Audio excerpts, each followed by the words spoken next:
chez les Américains, également de Junker 52, quelle merveille, récupéré chez les Allemands. Et puis l'industrie aéronautique française, à la fin des années 40, s'est mise en devoir de réexister.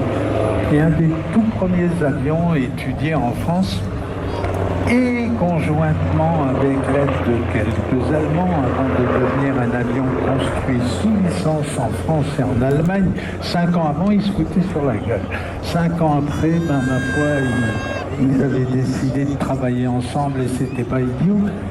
Et donc le premier avion de transport étudié en France, un peu inspiré par un avion américain qui avait un peu la même architecture, mais simplement inspiré. Cet avion s'appelait le Nord Atlas. Nord parce qu'il était construit par Nord Aviation. Et voici le seul Nord Atlas survivant dans le monde. Le voici, surnommé la Grise.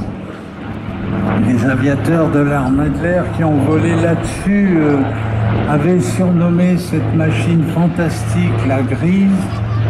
C'était un cargo, c'était finalement à peu près l'équivalent d'un wagon de chemin de fer, d'un wagon de fret de chemin de fer, accroché sous 2 ailes avec 2 gros moteurs anglais, des moteurs cauchemardesques sur le plan.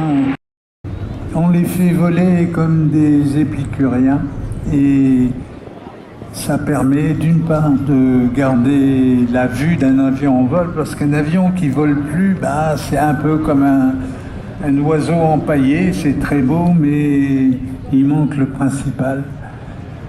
Alors on fait quoi? On va faire une approche tactique, la voilà. Ça, c'était une des spécialités des équipages de Nord. C'était en général quand on traîne dans des régions un peu hostiles avec des gens qui vous veulent du mal et qui vous tirent depuis le sol, une des manières de venir se poser pour débarquer le chargement de l'avion par la porte arrière de soute, c'est de faire des approches très très fréquentes, et ils s'étaient fort bien entendus alors que peu de temps auparavant donc, on se faisait la guerre. Et ils ont décidé de donner au Nord Atlas un successeur, et pour bien marquer que cette coopération franco-allemande était importante, ils ont même inventé un nom pour cet avion. Ils l'ont appelé le Transport Alliance, autrement dit le Transal.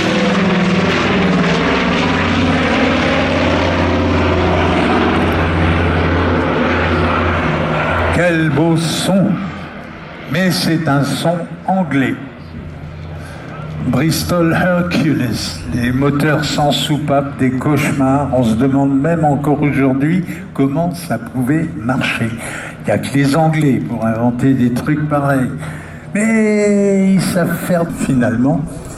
Et après le Transal, finalement l'habitude étant prise de construire des avions de transport militaire avec entre autres les Allemands, et tout à l'heure vous verrez ce qui est devenu cette généalogie extraordinaire qui commence avec ce monument volant, l'époque jurassique du transport aérien militaire français, le Nord Atlas, suivi du Transal. Malheureusement, des Transals, pour l'instant, il n'y a personne qui en a gardé un en état de vol, mais peut-être que dans l'armée de l'air, on va finir par se dire qu'après tout, comme il en reste quelques-uns, de ci, de là, et que des volontaires ne